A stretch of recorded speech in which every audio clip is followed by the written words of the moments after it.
sababu mavazi ya Sauli haikuwa imani yake. Bwana asifiwe. Ili uweze kupambana, ukisoma vizuri na tafsiri za watu wengi namchukulia Goliati kama shetani au kama mwakilishi wa shetani. Sasa ili ukabiliane na nguvu za shetani, ni lazima uwe na imani thabiti ndani yako, tena si ya mwingine, ya Yesu Kristo aliye hai. Ukivaa imani ya Kristo aliye hai, kwa uthabiti kabisa unashinda. Ukivaa imani ya mtu, hautaweza kushinda vita dhidi ya shetani. Kwa hiyo Daudi haikuwa imani yake kwamba mavazi yanaweza kumsaidia. Kwa sababu gani? Sauli alikuwa anaona katika macho ya nyama na damu vita iliyopo. Daudi alikuwa anaona macho ya rohoni, kwamba hii vita sio ya mwili, hii vita ni ya roho, ni ya taifa na taifa, lakini yuko Baba aliye hai, ndiye anayeweza kututetea kwenye vita hii. Bwana Yesu asifiwe sana. Haleluya. Bila kuangalia kwa macho ya ndani, huwezi ukaona vita ulionayo. Pengine nyumbani mwako kuna shida katika ndoa, unagombana na mume wako au mke wako. Usije ukamtazama mume wako ni mkorofi au mke wako ni mkorofi. Tazama uone kwamba hii ni vita. Tena sio vita tu ya kawaida, ni vita ya rohoni, ambayo kuna mtu amesimama kuipinga ndoa yenu.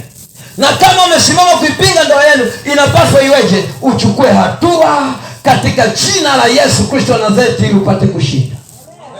Bwana Yesu asifiwe sana. Yale mawe matano yalikuwa nawakilisha mambo kadhaa, lakini nataka nikwambie mpendwa, kabla sijaendelea sana, kuna hatua 5 hapa za kiimani ambazo mtu wa Mungu anapaswa kuzichukua. Na Daudi alichukua hatua hizo 5 ili kwenda kukabiliana na Goliati. Hatua ya kwanza katika zile hatua 5. Hatua ya kwanza, Daudi aliamua kushika fimbo mkononi. Kwa nini Daudi alishika fimbo? Aliushika msalaba. Ile fimbo ilikuwa inawakilisha msalaba wa Yesu Kristo. Wakati ule Yesu bado hajazaliwa, wala haijulikani kwamba atazaliwa, lakini msalaba bado ungali kuweko. Bwana alikuwa anaitumia fimbo kama msalaba, kiwakilishi cha mwokozi atakayekuja baadaye. Kwa hiyo Daudi anaenda kama mwakilishi, amwakilishe Yesu Kristo kwa taifa la Israeli, ili wasipate kuonewa.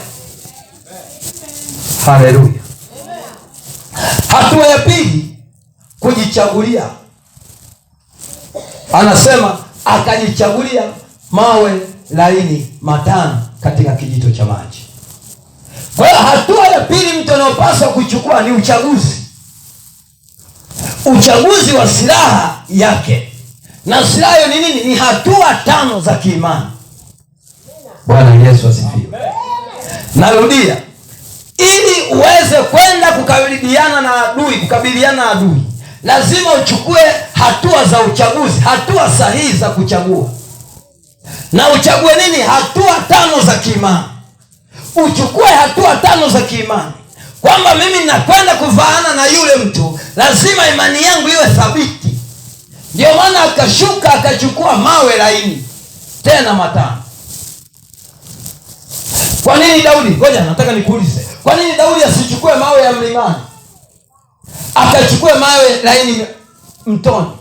Na tunajua wale ambao wanakaa kwenye mazingira ya mito kama sisi wengine ambao tumepita kwenye mazingira ya mito, mawe ya mtoni mara nyingi huwa yakiwa maji yamepita sana kwa muda mrefu, mawe ya pale yamekuwa na teleza. Sasa kwa nini Daudi asiende kuchukua mawe yale yenye makovu, mawe yale yenye kunyanzi ya mlimani ambayo yameshapigwa na jua vya kutosha? Maana yenyewe kimbanja mtu anapasuka hapo. Akataka aende akachukue maji ya mtoni yanayoteleza. Kwa sababu gani? Vita aliyokuwa nayo nimekwambia ni vita ya kiroho. Kwa hiyo unapokwenda kupigana, lazima ushuke katika roho, ukachukue vya rohoni. Na vya rohoni ni nini? Kwa nini mto? Ni damu ya Yesu Kristo. Ashuke kwenye damu ya Yesu, ajioshe kwanza, ili yeye mwenyewe ametakasika, kisha atoke akamvae yule ambaye yeye ana nguvu nyingine. Na mwenye nguvu nyingine havaliwi kwenye chote, ni kwa mtu aliyemtakasa. Haleluya.